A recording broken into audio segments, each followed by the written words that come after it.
Tuhan di hari esok. Ibrani 13 ayat yang kelima, dipersilahkan untuk dibacakan tuntunan Tuhan di hari esok.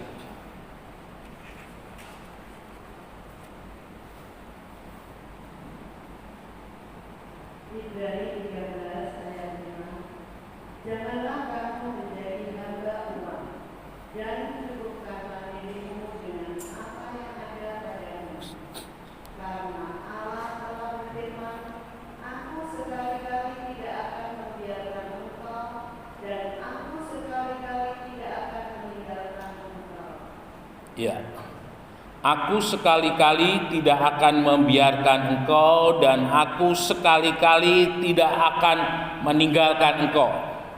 Sebuah pernyataan yang luar biasa yang Tuhan sampaikan di dalam hubungannya dengan pemeliharaan di dalam kehidupan orang percaya.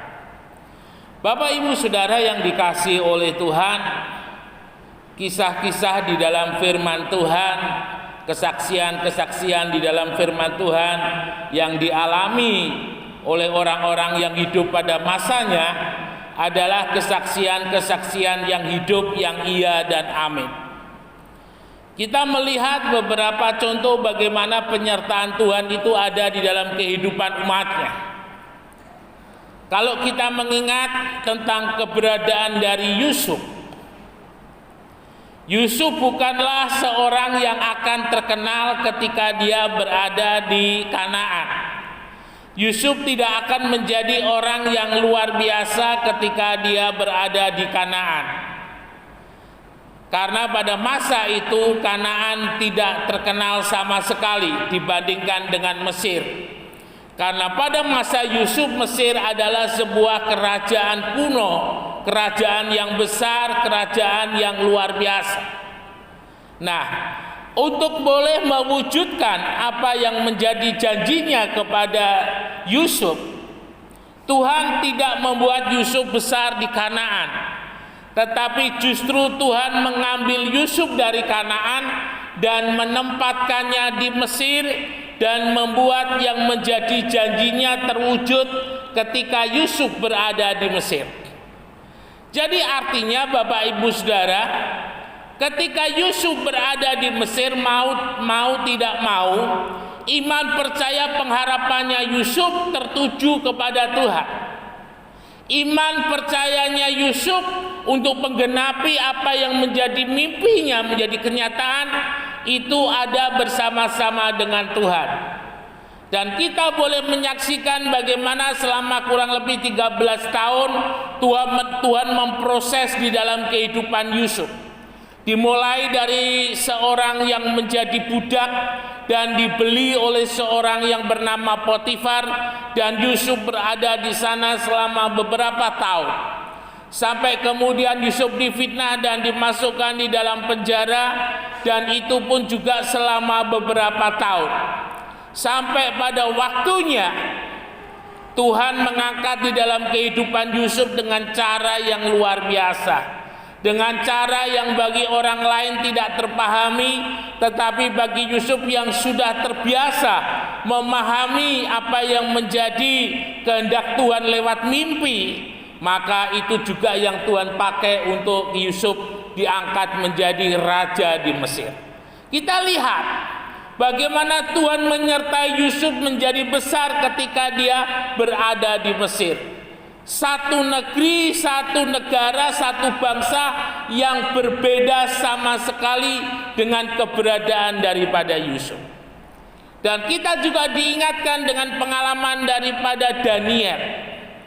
Bagaimana ketika Daniel dibuang, dan bagaimana Daniel ketika dia berada di Babel, bagaimana dia berada di dalam pemerintahan Raja Kores, Raja Darius. Daniel adalah seorang yang luar biasa. 3 raja berganti dan Daniel diangkat menjadi penasehat mereka. Daniel tidak menjadi besar ketika dia berada di Israel. Daniel tidak menjadi orang yang hebat ketika dia berada di Israel. Tetapi justru Daniel dibuat oleh Tuhan menjadi orang yang luar biasa ketika dia berada di Babel, ketika dia berada di Irak, ketika dia berada di Mosul yang kota modern sekarang ini. Saudara-saudara yang dikasihi oleh Tuhan, artinya apa? Artinya bahwa aku sekali-kali tidak akan membiarkan engkau, aku sekali-kali tidak akan meninggalkan engkau, adalah satu bukti bahwa penyertaan Tuhan tidak bisa dikuasai oleh kondisi dan situasi yang ada. Karena penyertaan Tuhan atas kehidupan daripada orang percaya itu menguasai situasi dan kondisi yang ada. Nah, kita mau melihat satu pengalaman yang dialami oleh Yosua. Minta tolong Bu untuk dibacakan Yosua pasal 3 ayat yang ketiga dan yang keempat.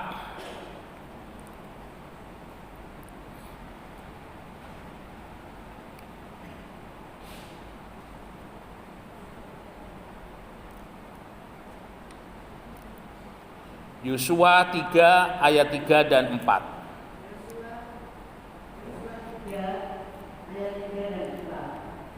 Dan memberi perintah kepada bangsa itu, katanya, segera sesudah kamu melihat tabut perjanjian Tuhan Allahmu yang diangkat kala iman, yang memang suku Lewi, maka kamu harus juga berangkat dari tempatmu dan mengikutinya. Hanya antara kamu dan tabut itu harus ada jarak kira-kira 2000 hasta panjangnya. Janganlah mendekatinya, maksudnya supaya kamu mengetahui jalan yang harus kau tempuh, sebab jalan itu belum pernah kamu lalui dahulu. Iya. Bapak Ibu yang dikasihi oleh Tuhan, Musa memimpin bangsa Israel keluar dari Mesir. Dan selama memimpin bangsa Israel keluar dari Mesir, ada banyak tanda mujizat yang Tuhan lakukan dengan perantaraan daripada Musa.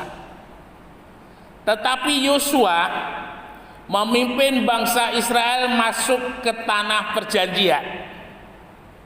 Mengapa harus Yosua yang memimpin, bukan yang lain?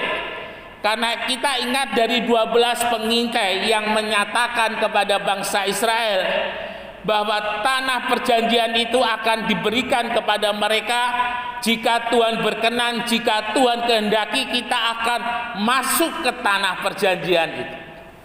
Jadi artinya Yosua sudah mempunyai iman bahwa tanah perjanjian itu akan menjadi miliknya. Yosua sudah punya iman bahwa tanah perjanjian itu akan diserahkan oleh Tuhan kepada bangsa Israel. Tidak peduli siapa yang menduduki tanah perjanjian itu, tidak peduli apa yang harus dilakukan di dalam tanah perjanjian itu, semuanya pasti akan Tuhan berikan.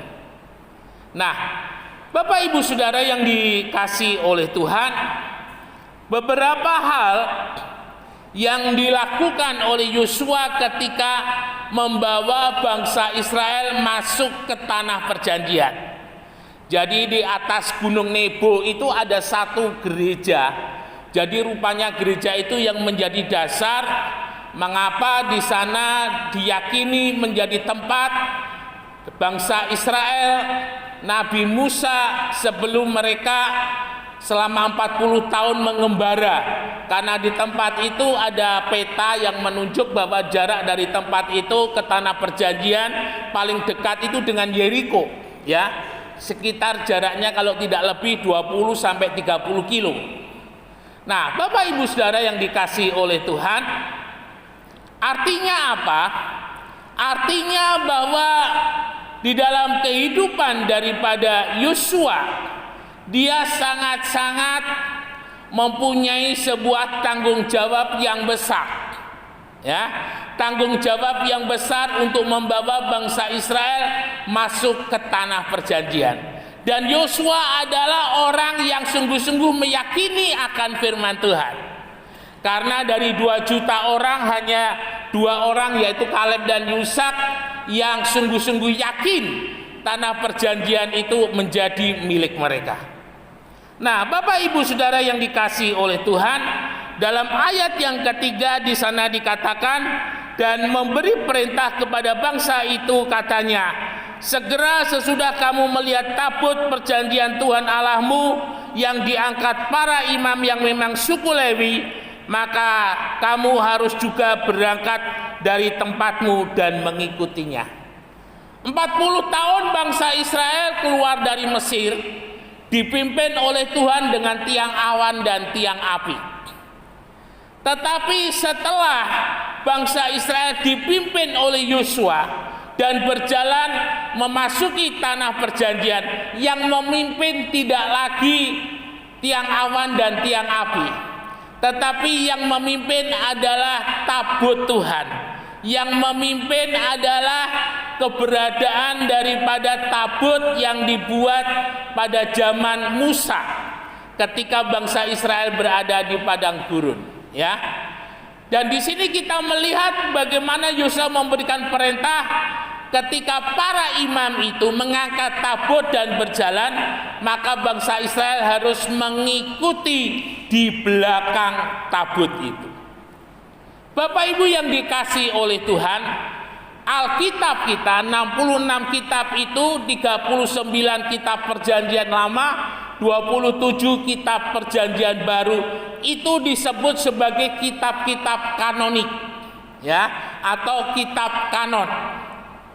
Artinya bahwa Alkitab itu menjadi penuntun, menjadi kompas bagi setiap kehidupan orang percaya. Nah, kalau Yosua memimpin bangsa Israel dengan pimpinan tabut, kemana Tuhan akan menyatakan mereka pergi berjalan bersama-sama dengan tabut itu. Sekarang kehidupan kita sebagai orang percaya, kita mempunyai yang namanya Alkitab atau Alkitab, ya. Alkitab itu dari kata Elohim dan kitab, artinya adalah kitabnya Tuhan.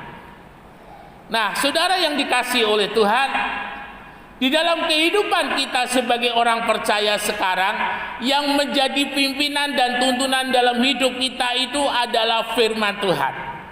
Beberapa ayat menyatakan, Mazmur 109 ayat yang ke-105, firman-Mu itu pelita bagiku dan terang bagi jalanku.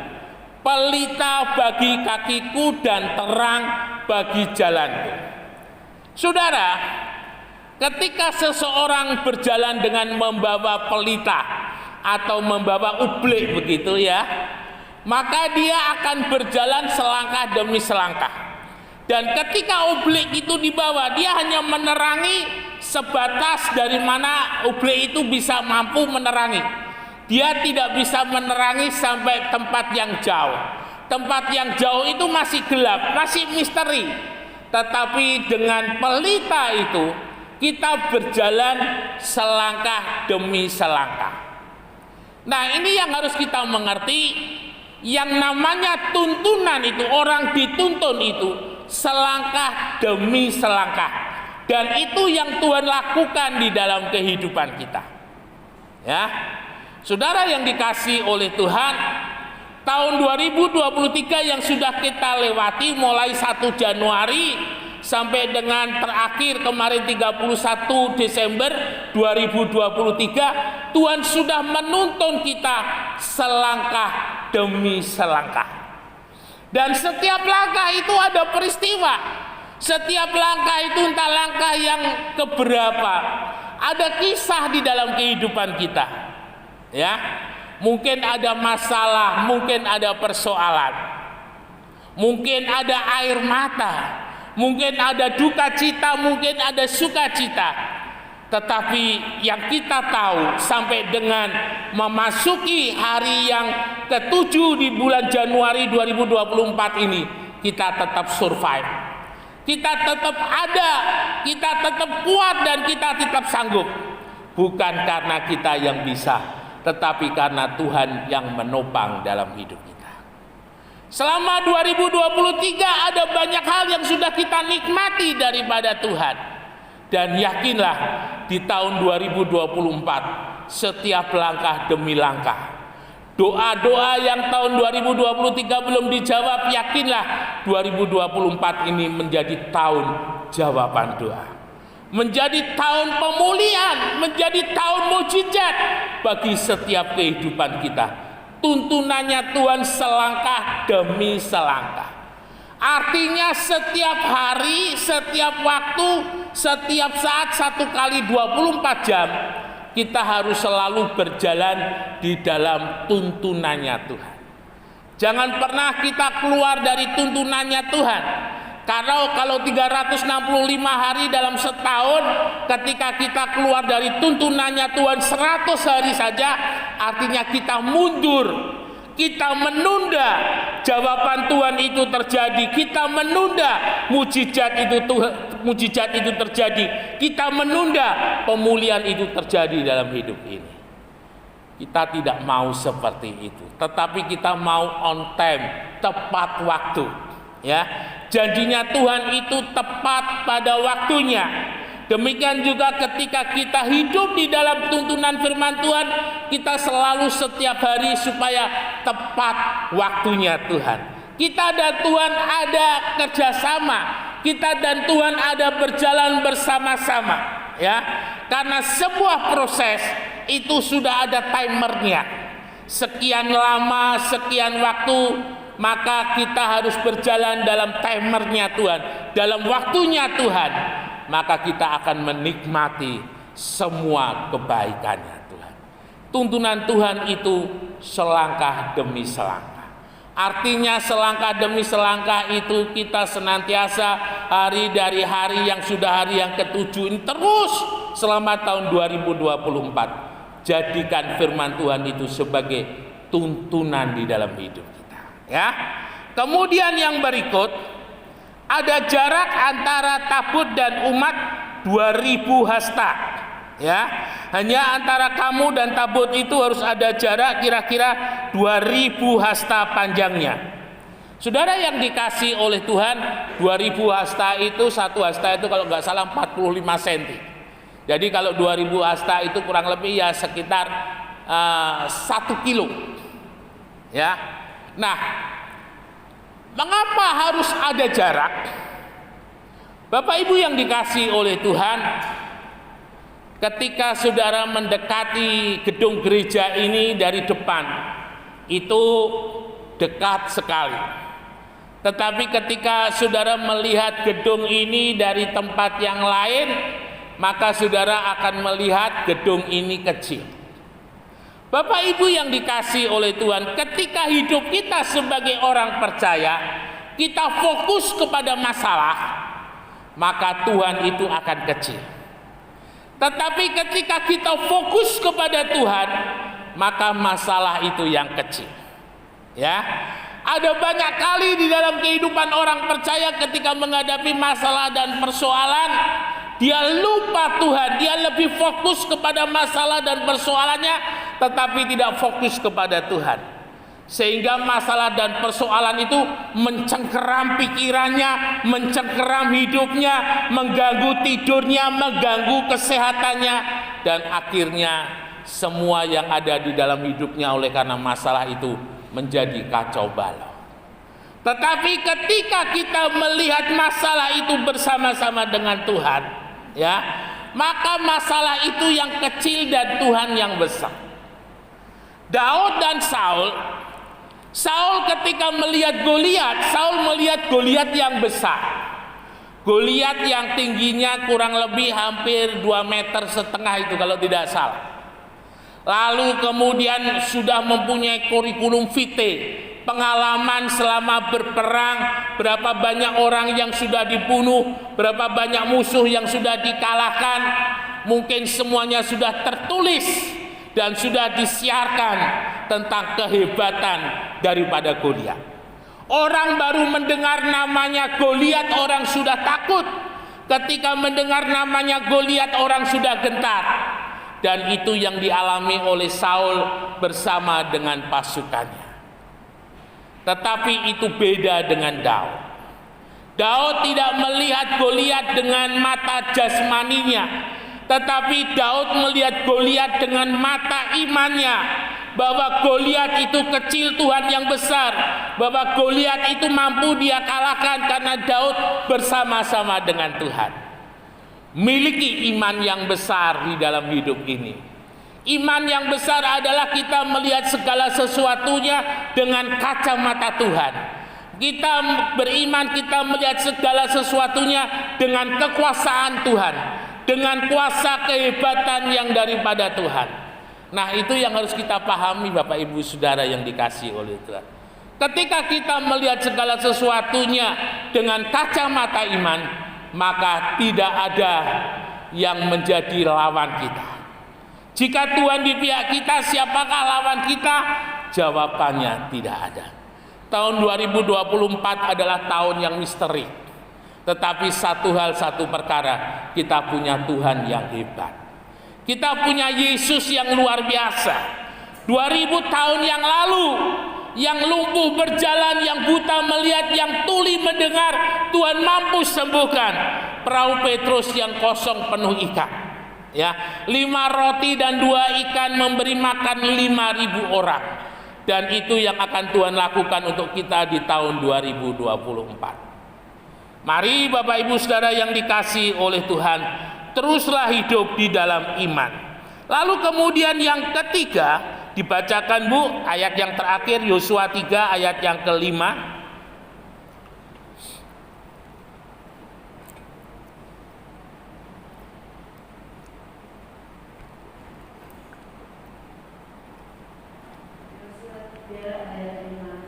Berkatalah Yosua kepada bangsa itu, kuduskanlah dirimu, sebab besok Tuhan akan melakukan perbuatan yang ajaib di antara kamu. Ya, disucikan, dikuduskan, itu sama artinya dikhususkan. Jadi ketika di dalam hidup kita ini, yang selalu menjaga hidup dikuduskan, disucikan, menjaga hidup dalam hidup yang seperti itu, kita membawa kehidupan kita untuk selalu mengalami perkenanan yang daripada Tuhan. Bapak Ibu Saudara yang dikasihi oleh Tuhan Yesus Kristus, tidak ada yang sempurna di dalam kehidupan kita. Ya, karena kita masih terdiri daripada tubuh, daging dan darah. Tetapi satu hal, satu perkara, kita mau berusaha. Ya, ketika 3.000 orang percaya, mereka bertanya, Rasul, apa yang harus kami lakukan? Bertobat dan berikan dirimu dibaptis. Tobat yang pertama adalah tobat secara keimanan. Dulu kita tidak beriman kepada Tuhan, sekarang beriman kepada Tuhan. Tetapi pertobatan yang kedua adalah pertobatan untuk hidup sesuai dengan firman Tuhan. Ini terjadi setiap hari terus menerus. Ya, marahnya ketika bertobat menjadi tidak marah, tidak menjadi pemarah. Marah boleh tetapi bukan pemarah. Ya, irinya ketika sudah percaya dengan Tuhan, yang ada adalah pengucapan syukur. Segala sesuatu yang Tuhan tidak perkenan dari hari ke sehari, kita mau pangkas, kita mau potong. Supaya apa? Supaya anggur di dalam kehidupan kita berbuah lebat. Anggur ranting-ranting yang tidak berguna itu dipotong. Jangan pelihara di dalam kehidupan ini segala sesuatu yang tidak baik. Jangan bangga jika di dalam hidup ini masih memiliki label kehidupan lama, masih memiliki label kehidupan yang Tuhan tidak perkenan, yang Tuhan tidak suka untuk kita lakukan. Label itu harus kita buang.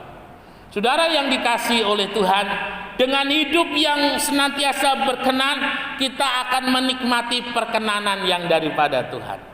Artinya dalam kehidupan kita selalu menjadi sasaran kasih-Nya Tuhan, sasaran kemurahan-Nya Tuhan, sasaran pertolongan-Nya Tuhan.